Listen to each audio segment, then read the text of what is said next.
In the book The Rise of Victimhood Culture, Bradley Manning and Jason Campbell write that victimhood is a culture in which individuals and groups have a high sensitivity to slight, a culture in which they seek out third parties in order to resolve their conflicts for them, and a culture in which they seek to cultivate an image of being a victim who is in need of assistance. Now, the basic thesis in this book is that in our culture, of late, there has been a rise in this propensity to seek out claims of victimhood. Personally, I think that this is partly due to a very much needed cultural correction because for too long we have existed in a culture where victims have been ignored or where their victimization has been downplayed or outright denied. But what will often happen is that when the pendulum has been very far over here, then when it dislodges itself from this position, it has a tendency to swing to the opposite end of the spectrum. And now victimhood has turned into a near virtue. It has turned into a highly sought after position. We now see cases of essentially competitive victimhood where people call increasing amounts of attention to their own victimization in order to seek out and receive the aid, support, and retribution that they feel that they deserve. He who portrays himself as the most oppressed, he who most effectively emphasizes his own suffering, his own innocence, his own blamelessness, is most likely to win. As a couples therapist, I see this play out all the time with the people that I work with. Each partner is hell bent on convincing me of their superior claim to victimhood. They are the true victim. They were the victim of their partner's earlier and much more egregious transgression. The terrible thing that they did was only after the fact. It was only in retaliation, or it was only to protect themselves. And as a couples therapist, my position is tricky. Sometimes there genuinely is a victim, a partner who has objectively been on the receiving end of truly, truly terrible treatment. And when I see this, I take that person's side and I take that person's side firmly. But I'm not talking about that today. I'm not talking about legitimate victimization. I am talking about victimhood, the identity drama of being a victim, the phenomena by which individuals assert their identity as victims and attempt to convince anybody who will listen of their rightful claim to victimhood. When somebody is determined to present themselves as a victim, their actual aim isn't to resolve their victimhood or to resolve their grievance, but it is to confirm their position of victimhood. In this sense, victimhood is actually a sadistic position. Somebody who feels compelled to cling to victimhood will frustrate any attempts to help them out of their victimhood, even while claiming that they want to be helped out of it. Because if those attempts to help them out of their victimhood were indeed successful, then they would lose the very thing that they are clinging to, which is their victimhood. Now, this brings us to an interesting question. Why are so many people, myself included, by the way, so determined to be seen as victims, to identify as victims?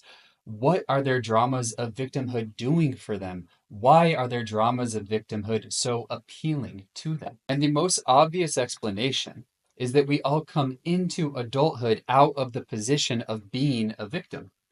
As children, we're all, each and every one of us, utterly helpless, utterly dependent beings, fully at the mercy of much more powerful figures who we have little to no control or influence over.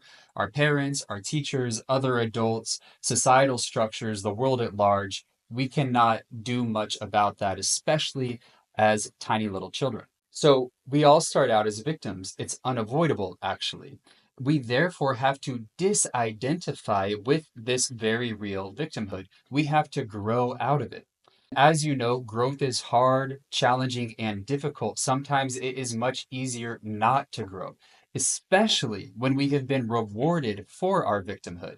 If we have been showered in some degree of love or adoration or nurturance for our weakness or our powerlessness or our dependency, then it makes not identifying with those things that much harder.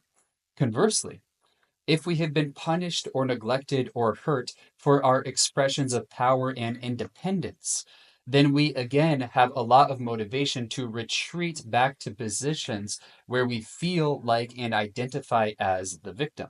In this sense, victimhood for some of us is a legitimate survival strategy, a strategy that we came by honestly, that we adopted early on in order to deal with the disturbance of our chaotic and unpredictable world, in order to try to get a hold on it, to try to generate a certain degree of predictability in something that is actually fundamentally quite unpredictable. In this case, dropping our impulse towards victim identification is deeply threatening, terrifying, even. It will feel like we're stepping willingly into our own annihilation.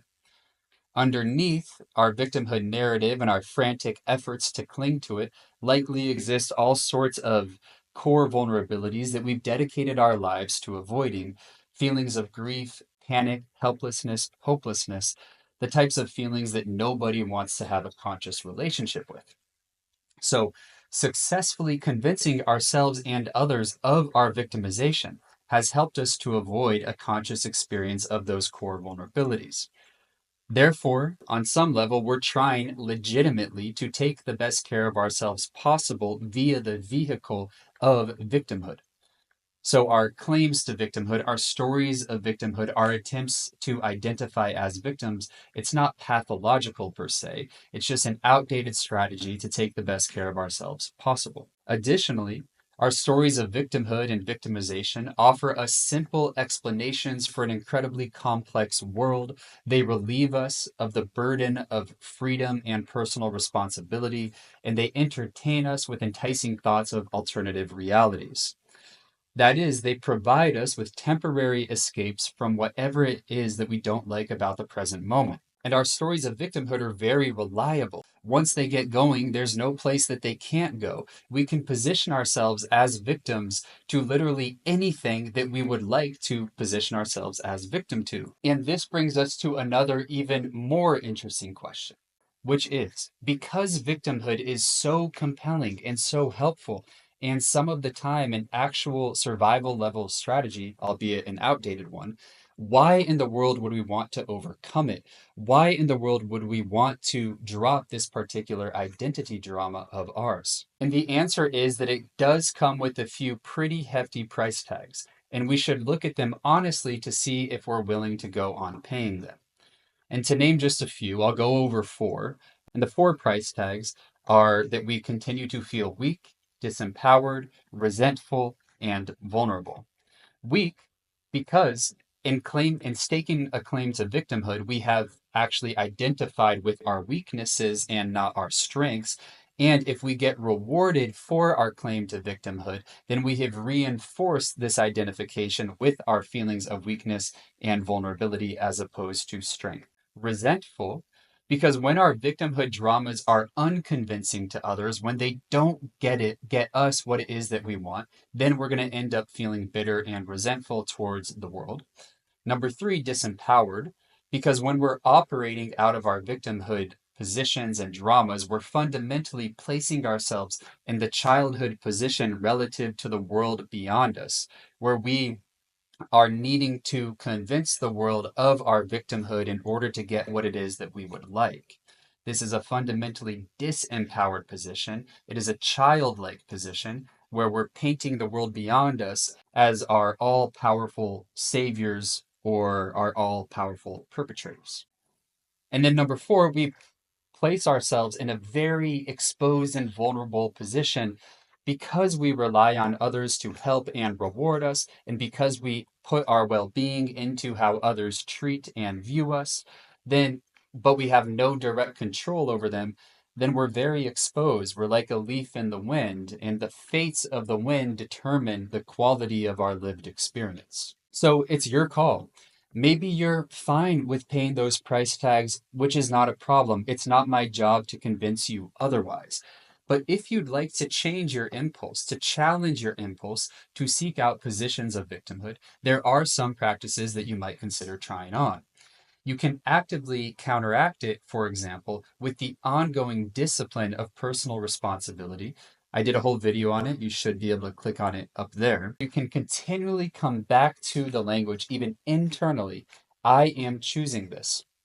This firmly returns you to the driver's seat of your own life, which is where you've always been. But when we tell ourselves convincing and compelling stories of victimhood, we forget that we are, in fact, in the driver's seat of our life. Alternatively, you might ask yourself what function your stories of victimhood are serving in the moment.